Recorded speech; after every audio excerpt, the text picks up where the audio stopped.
Gutom na ba? Ayun na talaga ang baboy niya. Sa wakas!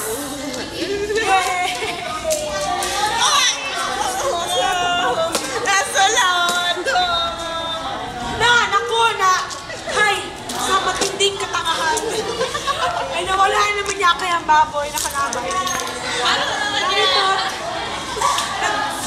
Bumugulo na kayo na. Nasulot na sa... Naku, umiiyak na siya. Nagagalit na siya. Naku!